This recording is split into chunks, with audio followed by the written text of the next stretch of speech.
የኢትዮጵያ አየር መንገድ ለአገልግሎት አሰጣጥ ጥራትና እድገት ልዩ ትኩረት በመስጠት ሲሰራ መቆየቱ የተነሳ ሲሆን በዚህም በበጀት ዓመቱ የመጀመሪያ 6 ወራት የበረራ አድማስን በማስፋት ረገድ በተሰራው ስራ ዓለም አቀፍ መዳረሻዎችን ማስፋት መቻሉም ተጠቁሟል። የበረራ አድማሳችንን ደረጃ በደረጃ ማስፋፋት ነው። በዚህ 6 ወር 3 ዓለም አቀፍ መዳረሻዎችን ኔትወርካችን ውስጥ እንጨምራለን ብለን አስበናል። በዚያ መሰረት ከፍተናል። እነዚሁም አንደኛው ፖርቶ የሚባል ከተማ ፖርቹጋል ውስጥ ያለ፣ ሁለተኛው ሃኖይ ቪየትናም፣ ሶስተኛ አቡዳቢ ዩናይትድ አረብ ኤምሬትስ በእቅዳችን መሰረት በረራ ከፍተናል። አየር መንገዱ እድገት ተኮር ተግባራትን ሲያከናውን መቆየቱን ያነሱት የኢትዮጵያ አየር መንገድ ግሩፕ ዋና ስራ አስፈጻሚ መስፍን ጣሰው በዚህም በራስ አቅም የአውሮፕላን እቃዎችን በማምረት ከ$2 ሚሊዮን በላይ ገቢ ተገኝቷል።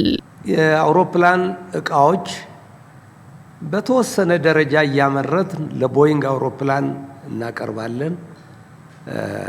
በዚያ መሰረት በተለይ በብዛት የምናቀርበው ቦይንግ 737 ማክስ ለሚባሉ አውሮፕላኖች ፋብሪካ ውስጥ የሚገጠም እቃ ነው። ለ30 አውሮፕላኖች አምርተን በዚህ 6 ወር ውስጥ እናቀርባለን ብለን አስበን ነበር። የቅዱን ያህል እንደውም ከቅዱ ትንሽ የተሻለ አቅርበናል። በዚህም $2.5 ሚሊዮን ገቢ አየር መንገዱ አግኝተናል። በአየር ትራንስፖርት ዘርፍ ከአፍሪካ ቀዳሚው የቢሾፍቱ ዓለም አቀፍ የአውሮፕላን ማረፊያ ግንባታ የቅድመ ዝግጅት ስራዎችም ባለፉት 6 ወራት ትኩረት ከተቸራቸው ተግባራት መካከል መሆኑም ተመላክቷል። በዚህም የአካባቢው የልማት ተነሺዎችን መልሶ የማቋቋም ስራዎች መሰራቱም ተጠቁሟል።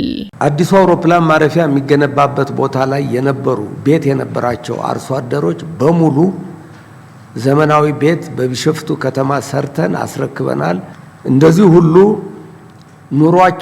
ለኑሯቸው የሚበቃ ገቢ የሚያፈሩበት የስራ ቦታ መፍጠር ነበረብን። እሱም በተመለከተ ብዙ የስራ መስኮች ከፍተናል። አብዛኛዎቹ ስራ ጀምረዋል። የበረራ አድማስን ማስፋት፣ የመሰረተ ልማት ግንባታና ማሻሻያዎች፣ የጭነት አገልግሎቶችን ማሳለጥና በሌሎችም ተግባራት አየር መንገዱ ትርፋማ መሆኑም ተነስቷል። በዚህም በ6 ወራት ብቻ የ$4.4 ቢሊዮን ገቢ ተገኝቷል። በ6 ወሩ ያጓጓዝነው የጭነት መጠን 451,000 ቶን ሲሆን ከእቅዱ ጋር ሲወዳደር 4 በመቶ ብልጫ አለው። ከእቅዱ ካለፈው አመት ጋር ሲወዳደር 19 በመቶ እድገት ያሳያል። ይሄ ከፍተኛ እድገት ነው።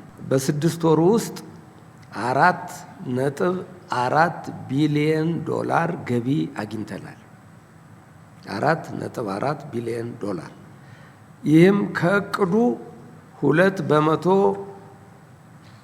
ጭማሪ ያለው ሲሆን ካለፈው አመት ጋር ሲወዳደር የ14 በመቶ እድገት ያሳያል። የኢትዮጵያ አየር መንገድ በበጀት ዓመቱ ማጠናቀቂያም የተገኙ ስኬቶችን የማስቀጠልና በእቅድ አፈጻጸሙ የታዩ ጉድለቶችን የመሙላት ስራንም አጠናክሮ እንደሚቀጥል አስታውቋል።